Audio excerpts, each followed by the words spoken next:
Torej, dobrodošli na 4. debatni kafani festivala Mladi, levi. Z današnjo tudi zaključujemo cikel.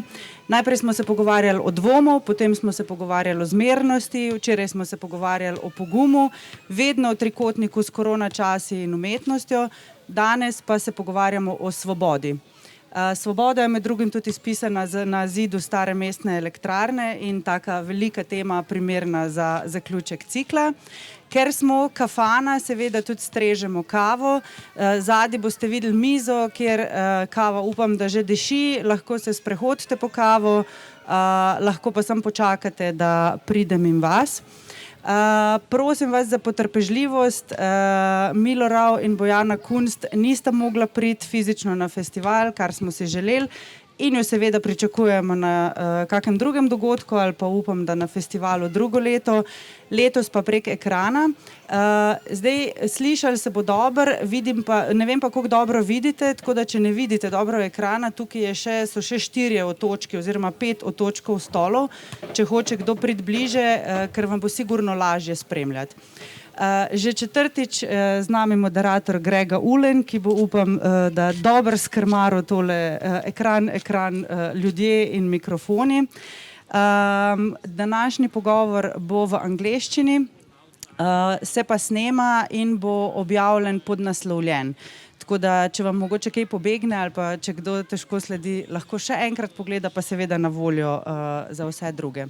Vabim tudi na druge festivalske dogodke, danes ostanemo kar tukaj in sicer lahko si še pogledate instalacijo Pometeno pod preprogo ali pa predstavo Palete, ki bo tam, kjer so palete. Hvala, uživajte, upam, da bo v redu šlo, se zelo veselim. Thank you, Alma. I'd like to welcome both speakers, both fellow travelers and friends of the festival Mladi, levi. I'm really grateful that you're able to be here, at least virtually, if not in person this year. We haven't had the chance to, would either of you like to go first, or I'll just pick? Okay. So I'll say a few words about Bojana Kunst, who is a philosopher, a dramaturge, an art theorist, in fact, one of the key art theorists of our cultural and artistic space. She focuses on performance, theater, dance, and the questions of body, technology, labor, performance.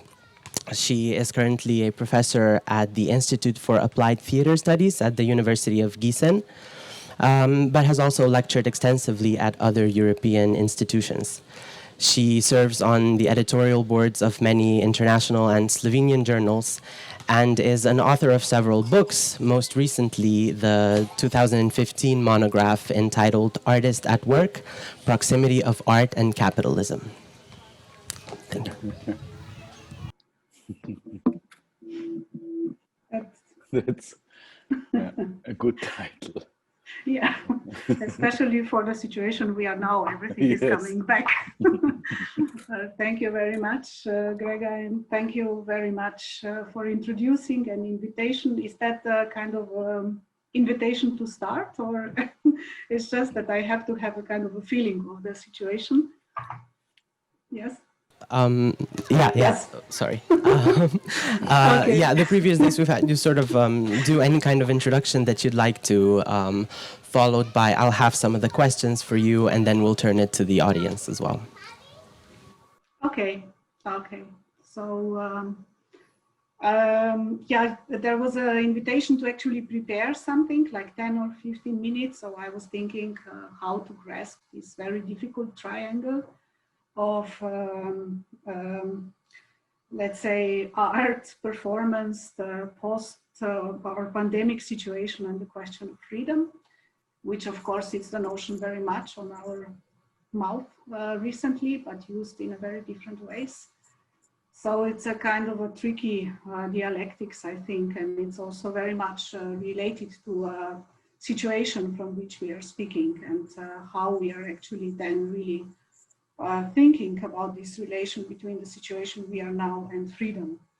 But because the invitation was also somehow to relate back to theater and what is happening in theater, I was then trying to prepare for you, like I invent, or like I was thinking about 3 figures through which I would like to think a little bit like what are these pandemic measures also disclosing or doing to theater, and how can we think about them, not only just in a critical way, but also like what could be possibilities also of reacting on that. So I was really going from the situations because I was thinking, should I address more social issues and so on, but I was really thinking that maybe it would be the best to really go from the situation of theater, and in which situation the theater now is, when starting slowly with the season, and maybe Milo will also relate more also to a very concrete situations, but I was just thinking like how to actually also reflect on all these measures inside which we are working and will probably continue to work. What are they disclosing and what are making visible, but what are they also hiding or even reinforcing? And that would be a way how I would like to go through a little bit. Because the hypothesis is that somehow these measures of social distancing and regulations and which are in theaters done, of course, with the pandemic situation, from politics, hygiene measures, but also economic measures, because very often this is also a matter of insurance. Somehow these measures also make visible, like in a symptomatic way, how theater is also, let's say, ordered or regulated as a space of aesthetic experience, and how this order is also not, how to say, unproblematic by itself, and it is not unquestioned. And I think this is quite interesting for me, how these kind of symptoms of disorder are also coming back. And I will now, because I don't have a lot of time, and but the issue is really interesting for me. It was really a challenging question, also for me and my research at the moment. And the first figure I would like to speak very briefly about would be the figure of a breath, and connect it, of course, with the situation that Western theaters are mostly enclosed spaces with their own climatic conditions. And in this way, also the outside world, also its weather is staged, represented, enacted, and actually brought inside.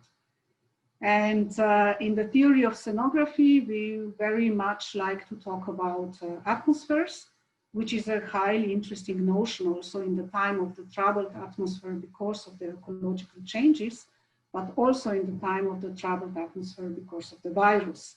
So there is something very interesting happening here to be reflected. And I think there will be artistic experimentation in the future, but also institutional experimentations which would need to address these questions. And of course, we know that theater should keep like a balanced temperature, and many of them don't have windows and cannot in an easy way air or ventilate the space, which is now one of the measures how actually to be together in the space. So they very much depend from cleaning filters and well-functioning air conditioning systems, from urgency exits and safety measures, from many protocols of safety and protections, which are mostly also grounded in their economies and scale. And that's one of the questions which I think is very visible also with the measures of protections in the way of economized insurances and so on, which theaters are actually capable of doing it and which theater not, also because of their very specific situation. And I think that this can, in this time, create a very strong hierarchies between theaters who can afford to have a clean air and the ones who cannot, because they are maybe too small, economically too weak, too marginal and shabby, too hot, or they are also too sleazy, we would say, and sticky. But there is also maybe another rethinking, and this is maybe something what we can then also address. I really don't have any conclusion on that, that in a more optimistic way, maybe there will be more courage to open these windows or build them in, and to imagine more theater in the abandoned buildings, open buildings, and maybe not so much spending a lot of budget for the safety protocols and perfect filters. And of course, this, what I'm saying, can be read very concretely, materialistically, like almost infrastructurally, but it's also like a little bit metaphoric. And, but for me, like the whole situation is stressing again how important it is to rethink the environmental and atmospheric organization of the space. And how important is it to think it also in the relation to freedom, because it's not also the question of the theater, but all the question of the social life and the atmospheric conditions, how are also dividing between the lives worth to live and the lives not to live. So it's a very interesting bundle also of thinking, like what are actually the spaces we are coming together, thinking together, working together, and so on. So the figure of the breath is the first one. And then I was thinking, what is also very interesting is the second figure, which is more connected to not so much to the atmospheric conditions or to the spaces we are in, but to the spectator. And I was here very inspired actually by the text of Sandra Umatum, a colleague and a dramaturg who wrote a beautiful piece in a publication, Theater Under a Lockdown, where she was talking about the revenge of the coughing in this pandemic situation. And then she went through the history of the coughing, and she really was quoting different directors, how they reacted to the coughing. Some were very disturbed, and some were saying this is the sign that the audience is still alive, and so on.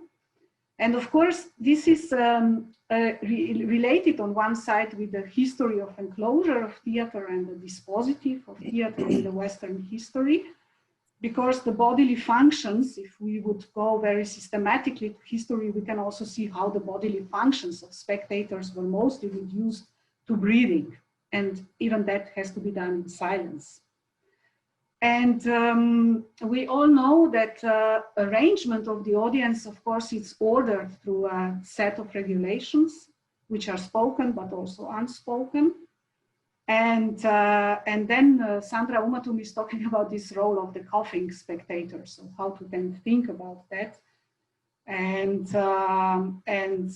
what is very interesting is that coughing spectator for her is very often unworthy of her or his status of being a spectator. So it's kind of devaluating himself as a spectator because there is coughing too much and disturbing what is going on.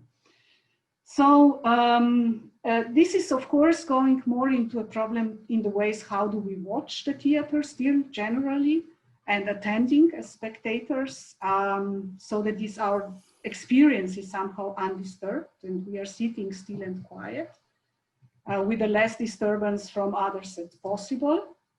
And to watch the performance is also part of specific regulations. And I think that these regulations, how we already ordered the attendance of the audience, are today strengthened with the pandemic rules. So it's not that we are getting additional regulations, but they are somehow squeezed into their more radical appearance. And this, of course, can be read as a very problematic issue because suddenly we are confronted with pneumatic bodies or bodies made from air, which are sitting in between us, with a kind of cross space in between us. And what does it tell to us is actually that theater even more becomes this kind of elite experience of watching in isolation. And I think this is one of the most problematic developments of understanding how to regulate theater, that it can go on. And of course, I know that the business has to go on and the show must go on, but it is a very interesting question actually in the relation to freedom and what, how to think about that problem in which we are and which is also a deeply political problem. And then I even had a very strange, how to say, rethinking of a very popular image of the spectator, which was prevailing in the, let's say, more alternative or experimental production, which was the emancipated spectator from Rancière, which was a kind of a, let's say, black print for understanding the democratic spectatorship, and that the spectatorship is not such a bad thing. But this here, we are somehow confronted with a kind of ideal of, or a kind of perversion of emancipated spectator. We can see and receive what we see in theater and compare it with what we know already. So we can be emancipated, but we are at the same time not being bordered by the sticky proximity of the other. And this is really interesting because everybody is equal in this arrangement, in its right of not being disturbed. But this is a very sad situation. And sad because these situations, and here I go back to Sandra Umatum, she goes through this history of coughing spectator because she said this also works as an exclusion. So already before, the theater was actually not really a space for the one with chronic coughing or with loud breathing, or for the ones who cannot sit still, but also many times for the disabled, for the people with anxiety, and so on and so on. So it's a very, very interesting question. We are confronted with that. And of course, it's also showing a kind of a social symptom or a kind of understanding of a kind of a general social agreement, which is very problematic what the theater is. So let's make more space in between people and we can continue.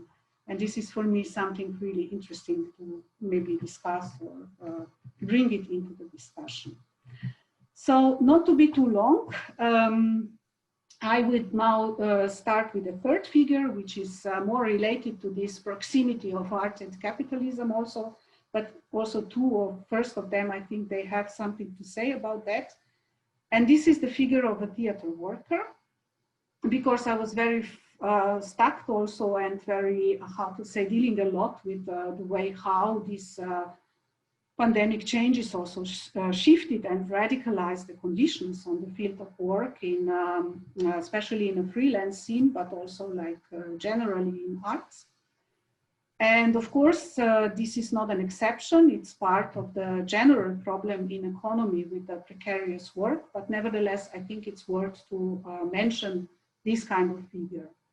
So we can say that there exists a huge difference between economic and political status of theaters in the way how do they employ and work with their workers. But nevertheless, the trend is in the last decades that more and more theaters are partially and or even entirely depending from the workers who work on them on the basis of unstable, precarious contracts. And this goes for cleaning services, technical support, and artists, and even sometimes directors. So we all know, of course, how pandemic situation disclosed the problematic symptoms of the precarious forms of employment today. And what it became so clear in this time is that these are not only the employments which are unstable, but that a lot of precarious employments actually are happening in interdependence from proximity with other bodies. And there are employments which are depending on that people are coming together. These employments are actually performed through that.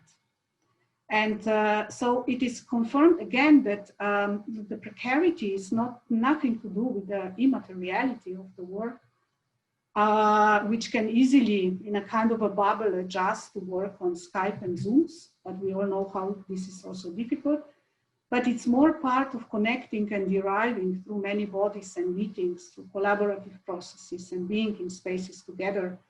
So there is this kind of embodied proximity, which is part of this freedom as self-employed freelancers. And I think that what pandemic situation did is that it turns these workers on the ghost of themselves and strengthened the limitations of their paradoxical freedom. And what even happened is that in some environments, like it was happening here in Slovenia, but also some other parts, part of the political scene also used this situation to de-evaluate their worth of living and creating and exposing them as parasites. But that was only a part of a general crisis, which actually showed the problematic of precarious employments in all the economic sectors, and showing how paradoxically these professions are entangled also with the destructive continuous growth of the economy. And this is really something what I think will be rethought and hope also reorganized in the next year in a positive way, because the other way would be really that become really a very problematic process of exclusion. And in arts, just to conclude, this crisis also opened another problem, which is for me at the core of the whole current system of making and producing art. And it disclosed that actually the freedom of artists is more an economical category than something else. And that the freedom is very tightly related with the discipline of self-entrepreneurship. And paradoxically, then artists were judged as parasites on one side because they were seen with their freedom as economically unworthy. But on the other side, when the machine was still going, also employed precariously and unstable, because they were seen with their freedom as economically adjustable, always changeable and ready for another project. So I think that this crisis really showed in all the levels of society, not just in artistic field, how we have to deal with these forms of evaluation of work, which is too radically a form of evaluation of life. This is a very particular problem. And also maybe to give a kind of a challenge to the institutional life and working together, like what would be the more convivial ways of employment or working, like what would be another organization of solidarity networks of support, self-organized financial help, or fighting for the universal income, etc., etc.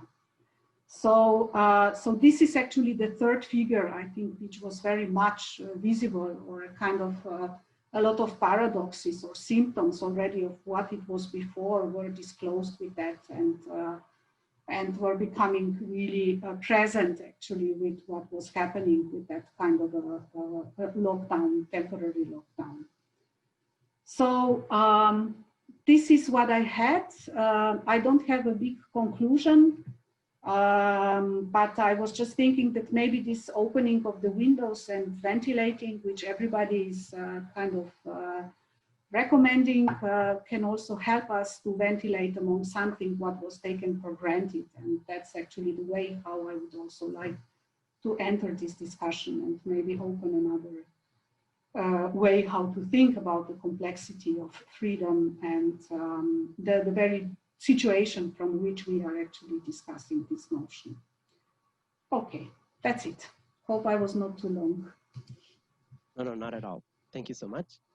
Then I'd like to invite Milorau to say a few words as well. He is a theater and film director, producer, lecturer, sociologist, activist. He has worked with many international theaters, was featured in international arts festivals, including Mladi Levi, where his work was staged and screened many years. And he also came here as a guest in person. He is founder and director of the International Institute of Political Murder. And since 2018, he has been the artistic director of NT Ghent. He is one of the most important theater personalities, workers of our times, has received many prestigious prizes, but also political persecution, perhaps, with censorship and cancellation of some of his plays. He has been called by some media the, quote, most controversial director, which I think goes to show how his work explores the limits of art and the edges where it touches with real life and with politics. And I would say he's very, his work has been shown to be invested in justice and freedom. Please. Thank you so much. Thank you. So I was just a little comment to the causing public, because I had a premiere in the Salzburg Festival a week ago. And it was really interesting. It was the first show, the first live show I did after some months. And it was interesting to see that nobody was coughing at all, because they are all afraid to be seen as a spreader somehow. So, I mean, that's interesting to see that it is not a physical need somehow, but it is a kind of I don't know how to describe it. For me as a director, I'm always terrorized by it. I think it's a sign of non-concentration, or of that I can't take them into this room, that they would forget somehow to make these little symbols of being there and not in the show. But it was interesting in Salzburg. I don't think that it was my most intense play ever, but nobody was coughing. Instead, I think it was the oldest public I ever had. But this is just a side comment. Because for the premiere in Salzburg, I strangely prepared a text for the German radio to read it out about the relation between capitalism and arts, and the possibility of freedom in this system after COVID-19 that I read out in radio, but only a very edited version of, I think, 3 minutes. And I will read out now the version of 10 minutes, because I think it really fits, especially into the last part of Bojana, even if it takes a much more, let's say, sociological point of view, less the situation in theaters, which we can discuss later, but more the overall perspective of society. So I will try to get it here on my computer. I wanted to print it out, but this was not possible, strangely. So I go for it. The problem is not that you don't know that our forests are burning and our people are dying. The problem is that you have become accustomed to that knowledge.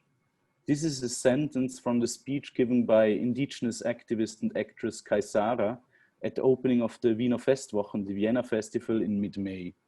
Kaisara plays the rebel Antigone in the play Antigone in the Amazon, which we started rehearsing in late February in the Brazilian Amazon region with indigenous people and activists of the landless movement.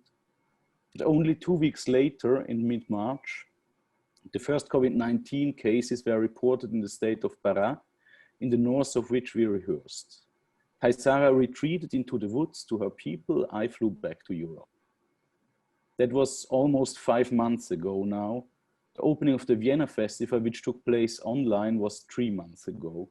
Meanwhile, Brazil has become the world center of COVID-19 epidemic together with the United States.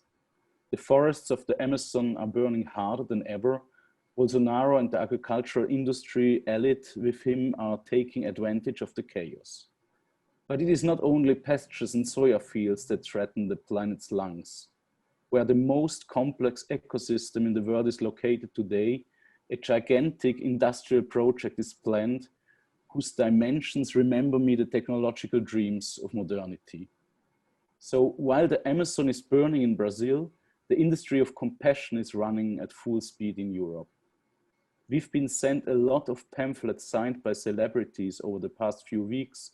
You want to reduce your freedoms, fly less, rob less, kill less, says Kaisara in her speech, and continues, but how can you believe that after 500 years of colonization, after thousands of years of subjugation of the world, a thought can come to you that will not only bring further destruction?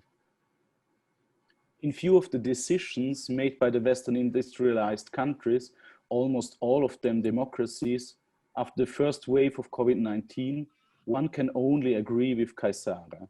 Only further disaster awaits the planet. Billions of euros in aid have been decided precisely for those sectors that have played a decisive role in the destruction of our livelihoods in recent decades. They can now complete their work. Airlines, oil companies, car companies. And of course, the long-term economic consequences of COVID-19 are for the most part not borne by the industrialized countries, but by the global South. Commodity prices have plummeted, global supply chains have been put on hold, billions of people have been pushed into poverty. The lockdown hits these countries where the majority of the population lives from hand to mouth anyway, like a biblical catastrophe. They die not only from COVID-19, but from hunger, from the worsening conflicts, and still from malaria and all the other diseases of the developing countries which, unlike COVID-19, this old white man's disease, do not result in global countermeasures. Cynically, one could say, fortunately, COVID-19 hit the highly mobile elites and the overaged Western societies hardest first.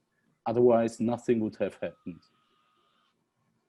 Of course, Western governments have also decided to provide financial aid to less systemically relevant sectors such as theaters. But this is solidarity declaration, because here too, it is the big players who benefits most structurally from this.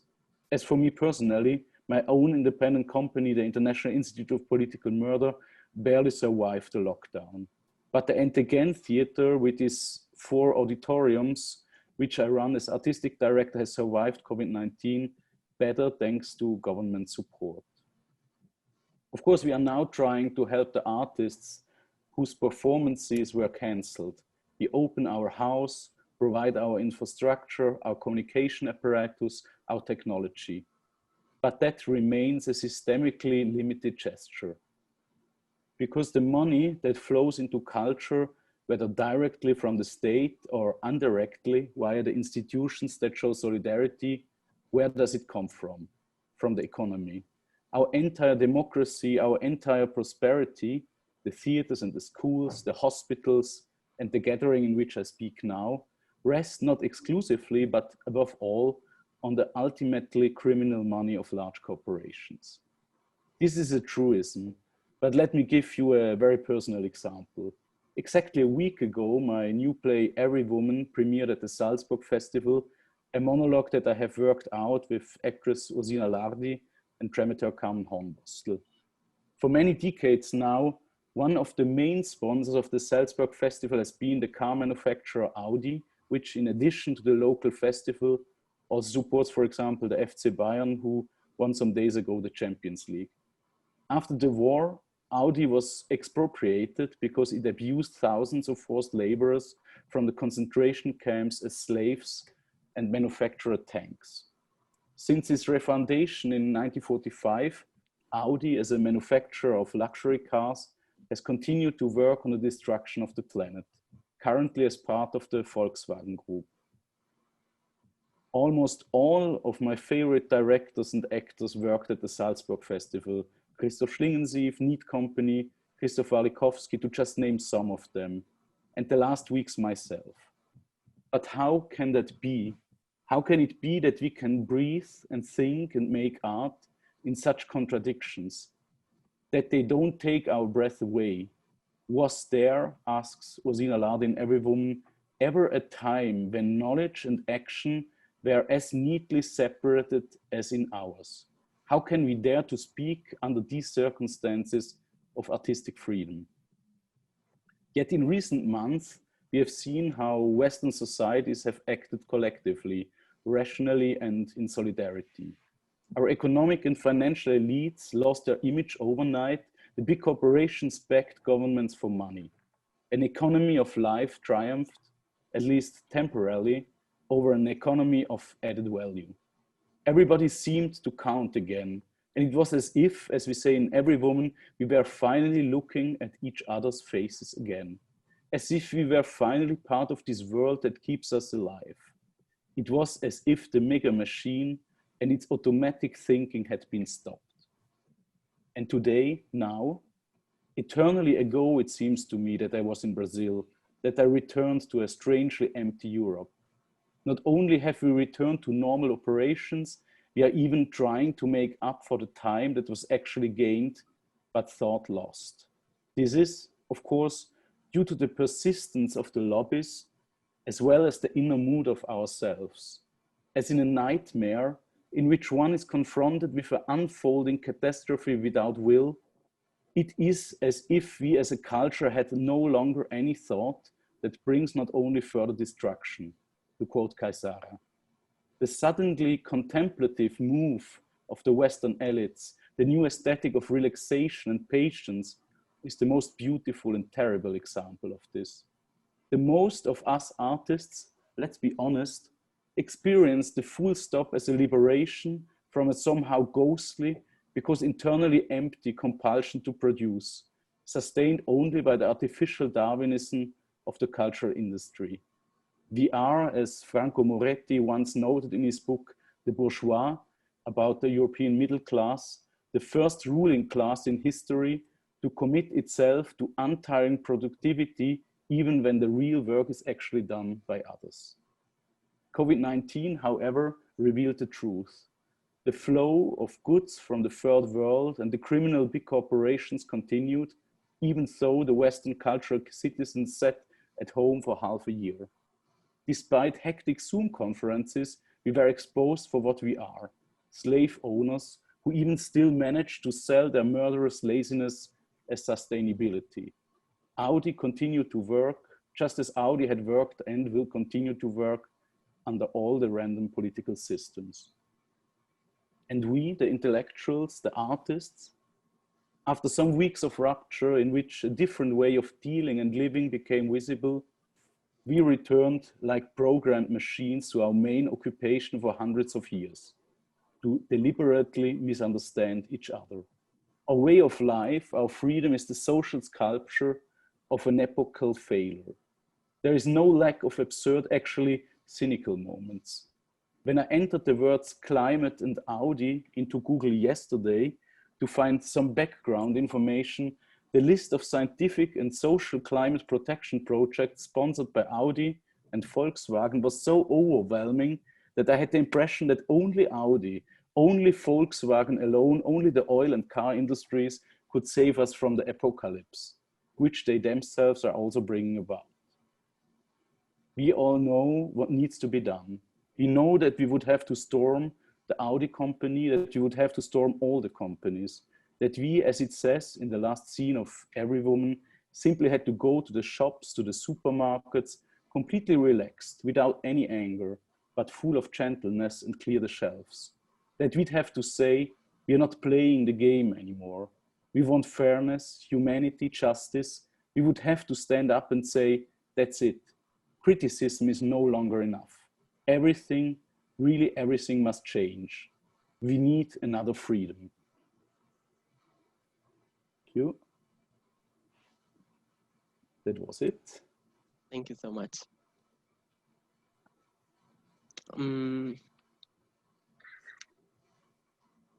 I'd like to ask you. How do you the bring this moderator? together? Sorry. How do you bring all this together now? Yeah. Right. No, I mean, obviously, both of you had followed some similar trajectories. I think one thing I would ask about is, and very broadly, about labor and about 21st century theory of freedom, or a new definition of freedom, if the 20th century has taught us various lessons about freedom and liberation and labor. I think both of you talked about the precarity of employment.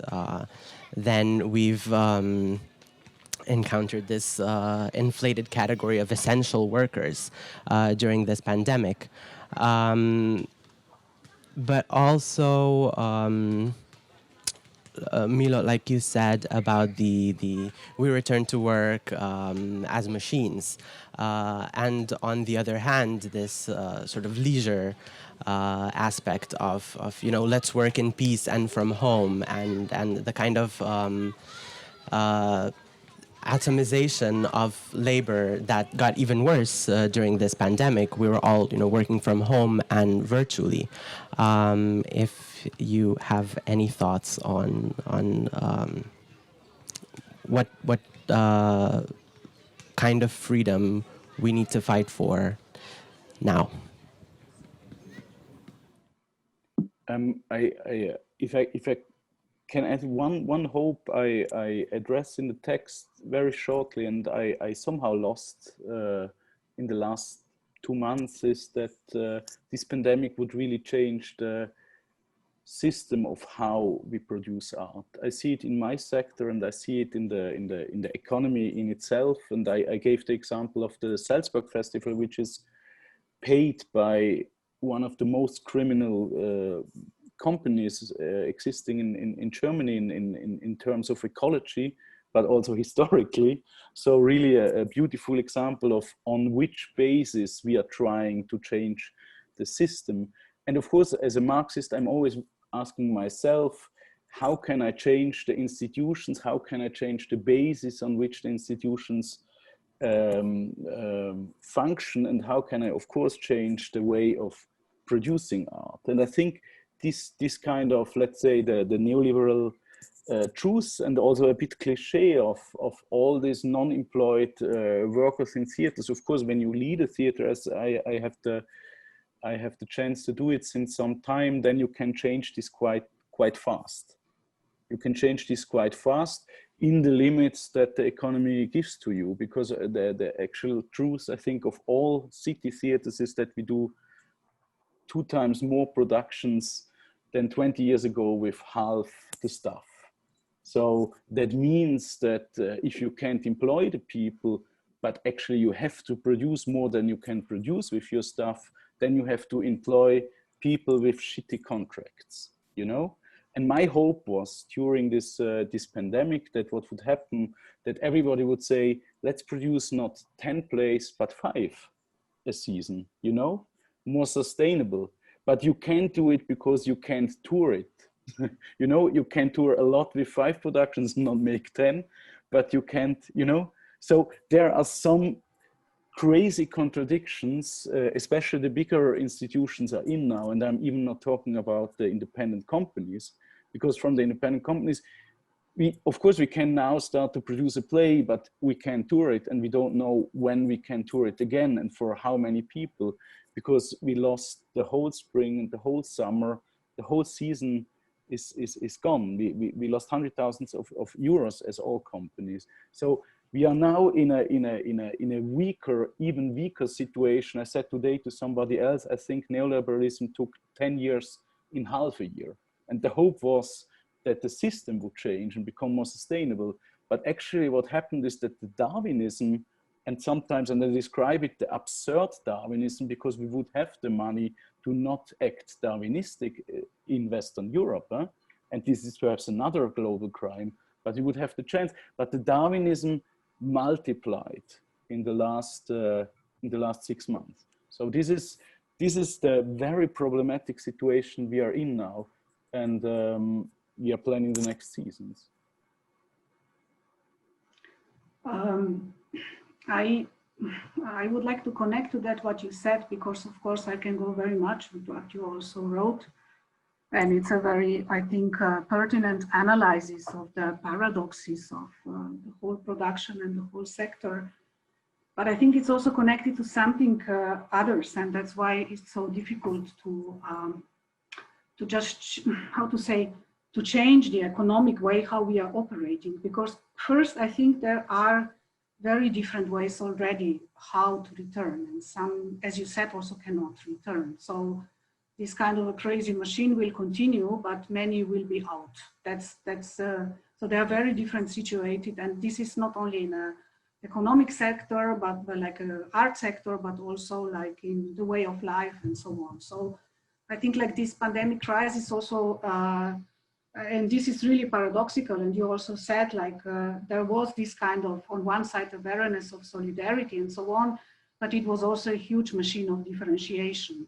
And this is what we are experiencing now in every level. But there is also something else, I think, what is contributing to this paradox is that you're talking about Darwinism. I would add to that a little, another perspective, which I would call the crisis of care we are living with. And this crisis of care is deeply connected with the crisis of the sustainability of life in the global South.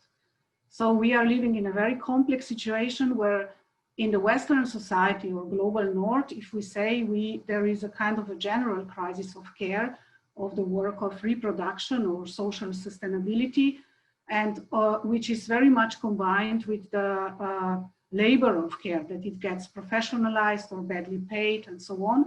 And it is in the same time connected with the crisis of sustainability of life, because a lot of working force come from there, and it's actually half illegal, or like the whole concept of migration and so on.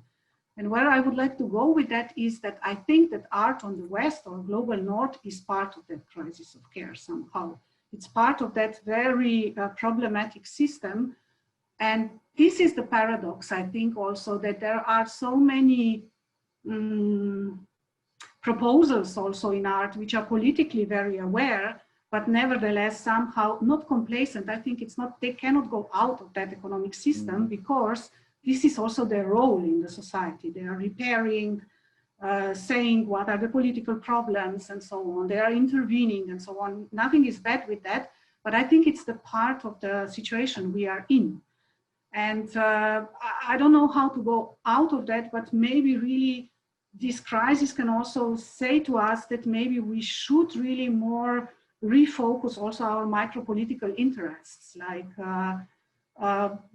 this kind of a macro-political gestures are the touring and so on. I know that this is part of the economy, but really to rethink also the micro-political freedoms in which we are and not just understand them as a micro-fascisms. That would be maybe one of the ways how to think. So I would just like to add something to that idea of Darwinism, maybe more from a feminist perspective, where the debate is really going in this direction, like that we are really having to, we have to address this crisis of care on all the levels. And it's interesting that, by example, the sector who did the kind of an immaterial care, like the art sector, got a break, which was destructive for some parts, but actually all the other sectors of care and maintenance, they had to work in a bodily proximity, even if it was a danger for them. So there's something very interesting for me to observe also. It's just an addition to that, what you were describing and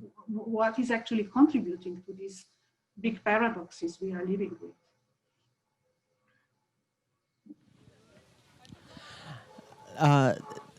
To go onward from there, I remember, Mila, when your manifesto came out a few years ago, and I looked it up again, and you know, it talks about.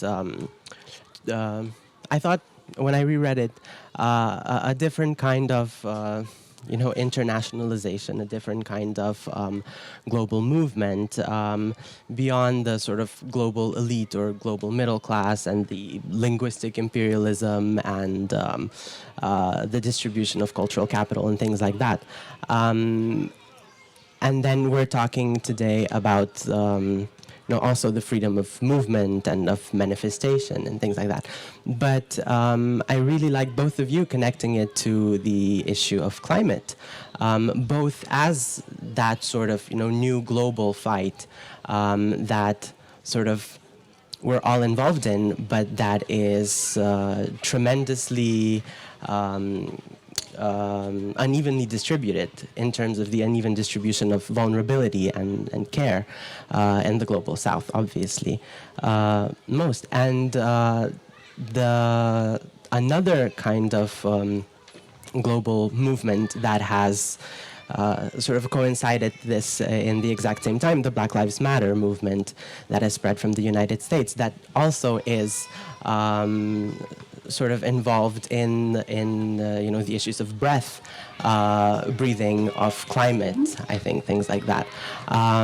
So I really appreciate your, Bojana, your last comment about the micro-political changes, but do you have any thoughts on the globality of struggle for freedom and justice? Yeah, very briefly, I can say that for me, of course,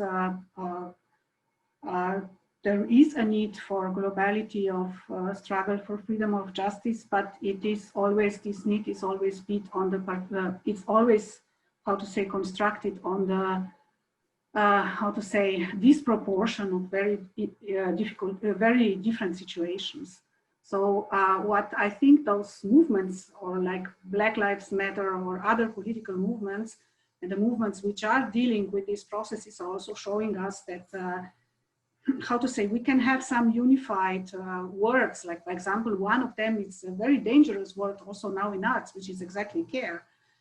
which can also kind of unify us, but actually erase the differences or the situational differences from which we are coming.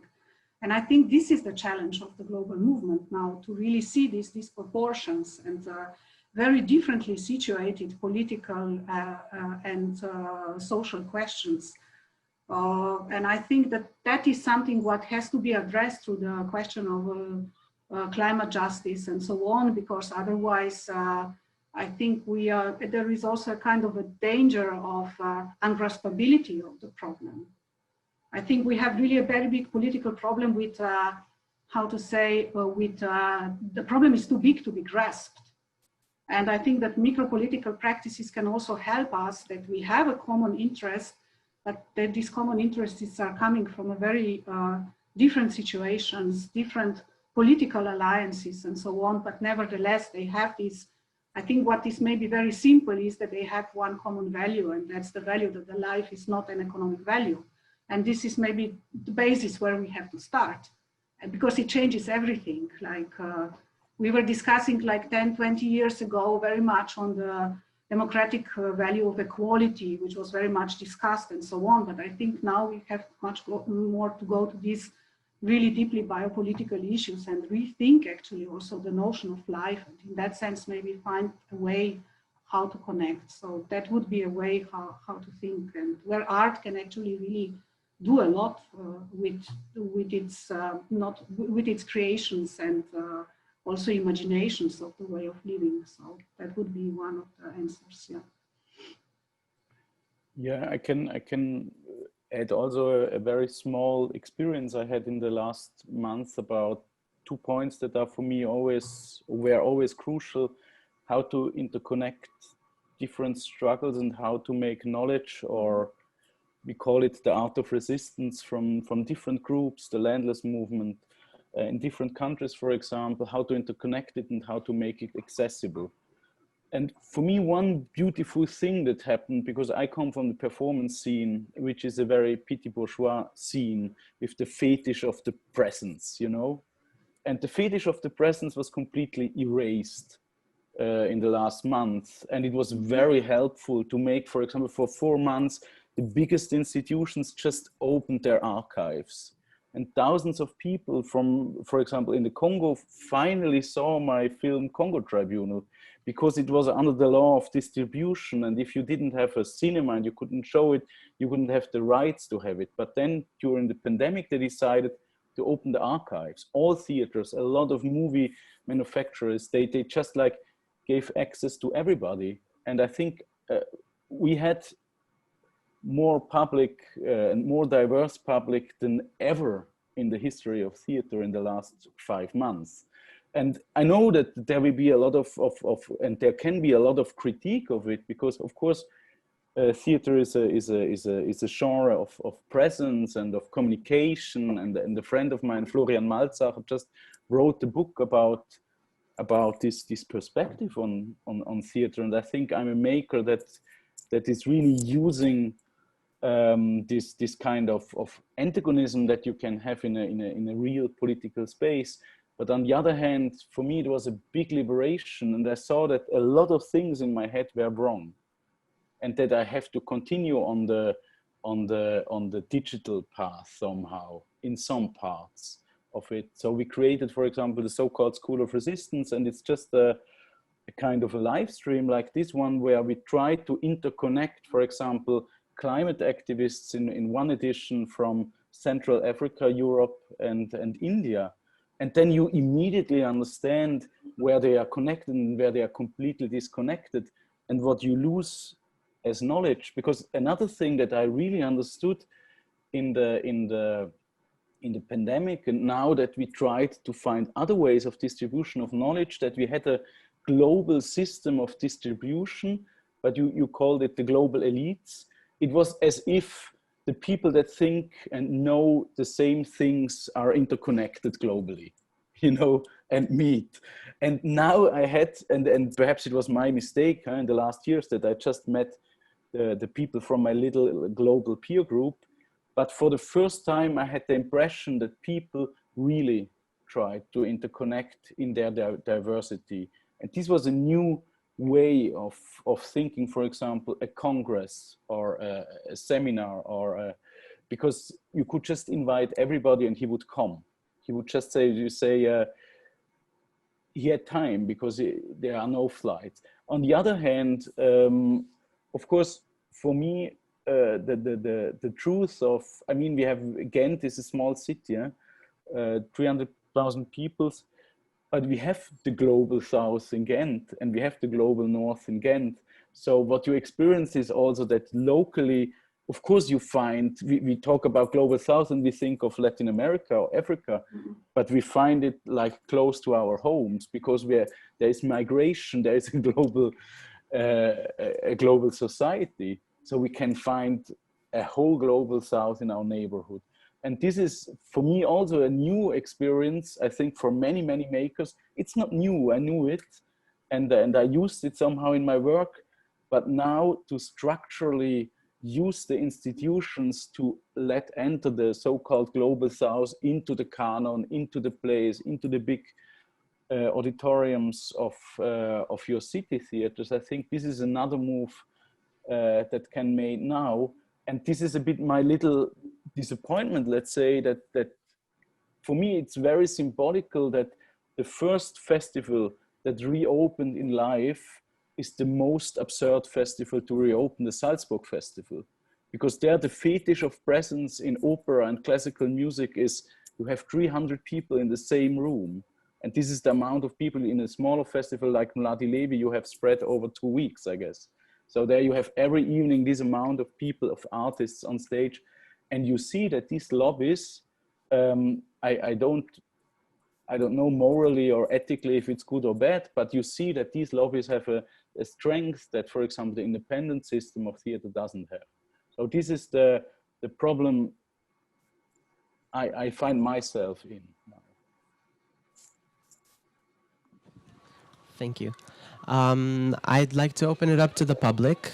If we have any questions, feel free. Also, if you'd prefer to ask in Slovenian, and we can translate.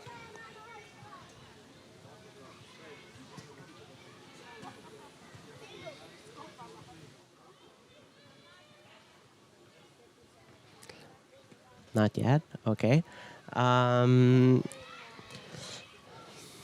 As we can see the public, how is the public? They look good to me. Wait a second.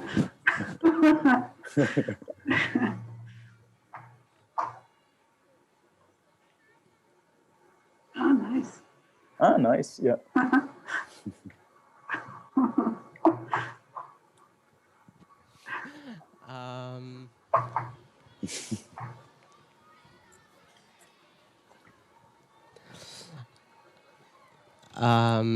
They're smiling now. But I had a question from some of the things you said about grief, perhaps, and trauma, and you know the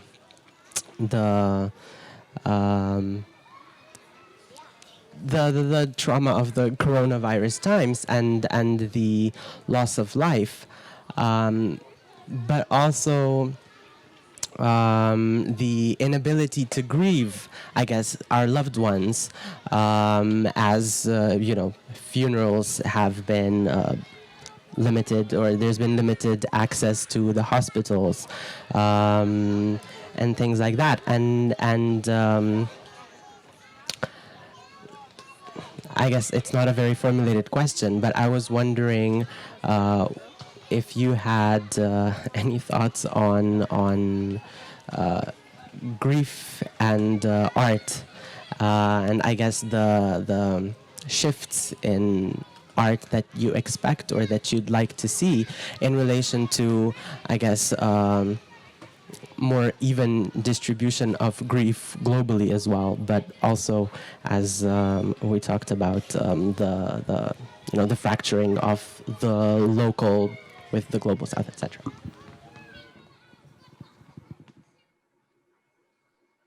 It's a very good question.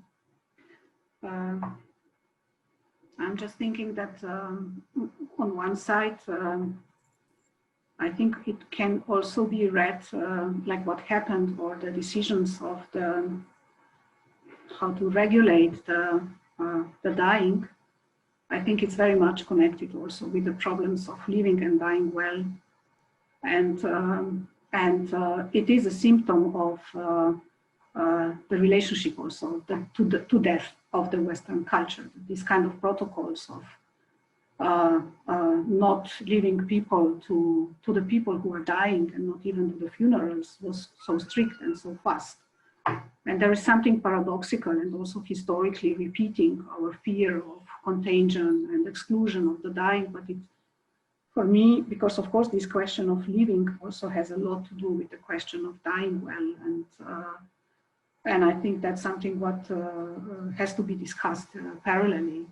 It's not a kind of affirmative question of life, and which was very much present in the discussion of the 60s maybe and so on. But it's really very much the question of what kind of practices we need to actually deal with those problems of dying well and so on. So that would be a first thing. And I think that it was not much, actually. I don't know a lot of examples that would be much discussed in art. But when you ask that, I was just thinking about one example which I know from, it's not really a pandemic example, but for me it's the most radical example. What is the problem of freedom of artists? And it's really in relation to grief. So maybe I will just bring it very briefly, because it's a very interesting example. Maybe some of you know it. It was happening in some years ago, where the American artist Sam Durant, he did a kind of installation which was a combination of different guillotines, like historical guillotines for 300 years. And one of them was also a guillotine on which Dakota people were killed. 38 members of the Dakota people in the 19th century because of the because they were forced from land and they wanted to live there. And this statue was shown at the Documenta in 2012, and nobody was actually noticing it in a kind of problematic way. And then again shown in I think in Minnesota, at the Walker Art Center in the garden. And immediately Dakota people took the space, and they really protest against the guillotine, because it was really hurting them in their grief very deeply. And what for me was very interesting was the decision of the artist. The artist decided to give them the rights of his work. And together with them, they had a kind of a meeting together with the people, also with the members of the people of Dakota. And then they decided at the end, the people that they would, when they will get the rights to actually being owners of that work, which deeply insulted them, they will ceremonially bury it and in that way clean it and actually bring it into their history. And of course, it's a very interesting example, very much up to the point in common discussions on freedom and cancel culture and so on. But for me, it's a very, very deep and ethical example, which is not only related to greed, but to a kind of an ethical obligation of freedom we have towards the other. And it is also dragging into something what we at the West, especially in arts, are like taking as granted the freedom or our autonomy and so on. So there's something very interesting there to think about it. So I just wanted to bring this work and my radical proposal when thinking about the life of art would be maybe to really think in a very radical ethical way what that could mean and how this could be thought further. And I know that it's a very problematic example, because in our own satisfaction on the global north, maybe it can stuck us like, yeah, but there are very unpleasant memories in our history of destruction of the artistic works. But exactly because of that, I think we have to rethink. And that's exactly this kind of I think, micro-political rethinking of very different situations where on the ethical points people can also come together. So it's just a case I'm very much also busy with in the writing at the moment. Yeah, thank you, Bojana. By accident, the play I made in Salzburg last week is a play about death. And on stage you have Ursina Lardi, an actress. I worked several times together. And you have a woman that has a cancer diagnosis, and she's on video. And they are having a dialogue. And this woman is still alive. Extraordinarily, because the diagnosis was saying that she will be away when we have the premiere in Salzburg, but when we have the premiere in Berlin, we don't know. But she will always stay with us in on video, of course. And so the outcome of this was some questions, of course. When we did the play, for us, it was we had a lot of ethical questions.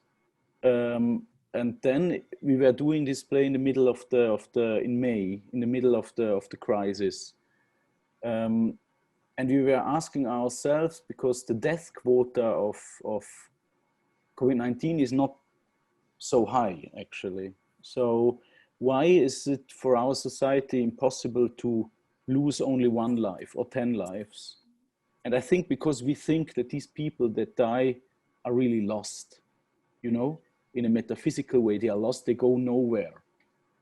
And for me, then we started to think about, but where do they go? Following the quote of Heiner Müller that perhaps you know, theater is a dialogue with the death.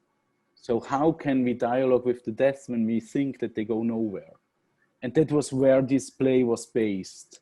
To say, when this person dies and we continue the dialogue on stage with her, what does it mean for the art? And of course, there are a lot of small things coming out. Who has the author rights of this evening? And then we divided the author rights in between the actress and the other actress on video. And when she dies, the author rights goes to her son. You know, so it's like a very complex construction around the realness and the unrealness of death in our society. Because it's, yeah, of course, phenomenologically, it's impossible to think it. You can represent it on stage. A lot of people did it, that you see somebody dying on video, or you kill an animal, or, you know. So all these kind of elements, how you represent it, but how do you represent grief? How do you represent the metaphysical value of death, and how represent the loneliness of every being in a post-metaphysical loneliness, when you are alone with your death? Because I think this is the highest loneliness, is the fact that you have, and it's the only fact actually, we know that will happen to everybody present here, that one day we will be gone forever, and perhaps you go nowhere. And for me, this was the point. And I was asking myself, and that was something that brought to me the Corona crisis. So the father of the actress died by COVID-19, of the main actress. And we were thinking, but why? How comes that we never had any ritual, that we never had any thing around death, that we didn't even think about death as a society? And I'm just a part of it, and I'm kind of acting, as I said before, as a machine. I'm just doing what everybody does and thinking what everybody thinks. And how can art become somehow, sometimes, this space of, I mean, you describe the space of kind of ritual justice, somehow with this guillotine and the deal they did. But how can it also become a space not only of political knowledge and shared knowledge, what we were talking about before, but of existential knowledge? That you really think, aha, I'm not alone because there is this place. I know this is very conservative what I'm saying now and very old stylish, but there is this place, the stage, where I'm not alone with all these mysteries of my life, you know?